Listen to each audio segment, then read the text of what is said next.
to win support from right across the political spectrum, from the ERG to union bosses. And one of those that she hopes to convince is the Labour MP John Mann, who joins us now from his constituency in Nottinghamshire. Thank you very much for being with us. So will you back the Prime Minister's deal? Well, a day's a long time in politics, so things can change, but as it stands, it's likely I'll vote for the deal, yes. And how many other Labour MPs do you expect to vote with the Prime Minister? Well, I don't expect, if I do, I don't expect to be the only one. I'd be surprised if it's anything like enough to get this deal through, but things can change. And you need to remember, I voted leaving the referendum, but more importantly, I voted to trigger Article 50. I voted for the referendum in the first place. Every single Labour MP, apart from the honourable exception of Mike Gapes, did so. And my manifesto that I stood on, the Labour manifesto this time, said we're going to see through the will of the people and the referendum decision to leave the European Union. And so the choices are going to get starker, and there are some choices. The general election, which Labour wants, is an option. I will support that option. I'm very happy to have a general election, but I don't see that getting a majority in Parliament, and whether that would resolve things, whether there would be a Labour government with a large enough majority to see things through, is also clearly not known. Labour could be in power because, just like Theresa May, is a minority government. But that's an option, that's an honest option. There's the option of having a referendum. I disagree with that option. We've given the people a vote, and that's not what our manifesto said. That'd be breaking our manifesto, but that's a clear option. And the other option is Anne-Marie Trevelyan's, a so-called no deal. That's a bit of a false option. There's no such thing as no deal. The no deal option actually means thousands of deals into the future with the European Union. I'll give you one example. I'd raised a small matter, the Grand National, on the 6th of April. With a no deal, unless we have a deal with the Irish, then no Irish horses will be coming to the Grand National. And if we don't have a permanent deal, either with Ireland and the Irish government or the European Union, then British horse racing collapses, because there'll be no Irish horses ever here again. There will be, with no deal, thousands of deals with the European Union.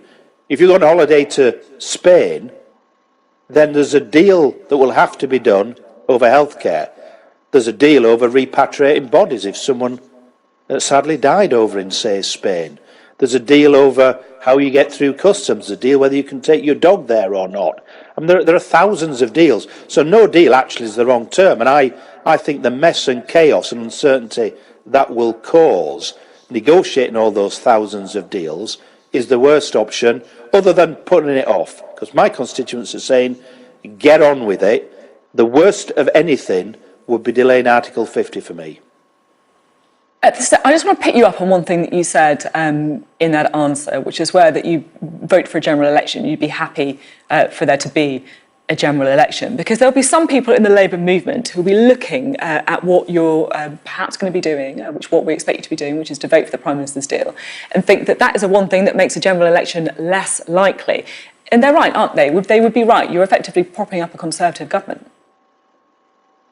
It's not propping up a Conservative government. It's trying to get a structure of a deal through. There'll be a confidence vote. There could have been one put already, and when there is, that may trigger a general election. Labour doesn't have the votes to do that, so something's going to happen big for that to get through. But it's a perfectly honest, legitimate option. I'm happy to have a general election every year if necessary. I'm not sure the public. I polled my voters. General election is the least welcome option. I think 8% of them, I polled 5,000 responded. 8% in favour of general election. So that's not where they're coming from, but general election is one option. But the Conservatives are not going to vote for a general election. And intriguingly, the reason I'm comfortable with that is, of course, in a general election, Jeremy Corbyn's made clear, the Labour Party will be going for Brexit, delivering Brexit in the general election. The intriguing thing is that if there is a confidence vote, some of the Labour MPs who are most ardent about a second referendum at all costs will be voting for a general election where that's not going to be an option for the Labour Party. So that's an intriguing dilemma for them. But we've put an amendment, a group of us, to the government on labour law, environmental protections and health and safety.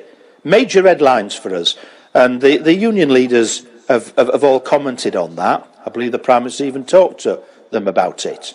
And they've said the problem with it is it's not legally binding. Well, that's incorrect, because with the Withdrawal Act that has to happen for this all to be seen through, then a legally binding commitment to guaranteeing existing rights on workers' rights, on environmental protection, on health and safety, indeed on things like equality as well, is eminently possible, and there's a majority to do it. I'm hoping that the government says that they will back it and they'll put it in. But even if they didn't, we can put that in.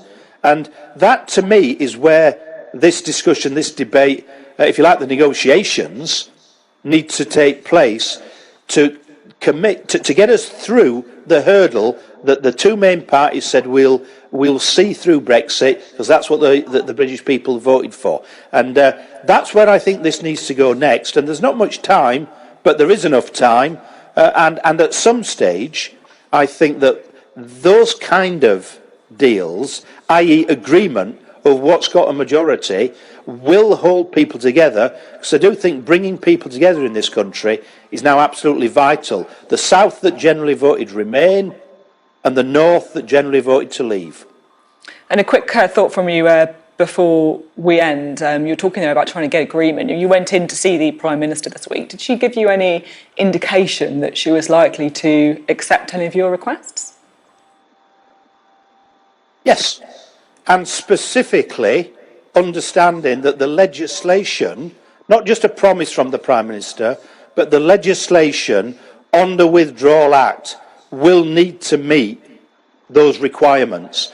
And it's not just guaranteeing the existing standards, because our workers' rights, our environmental protections are higher than the European Union. It's also ensuring that they improve theirs, that government will be legally bound to bring those proposals so that the House of Commons Parliament can vote on them.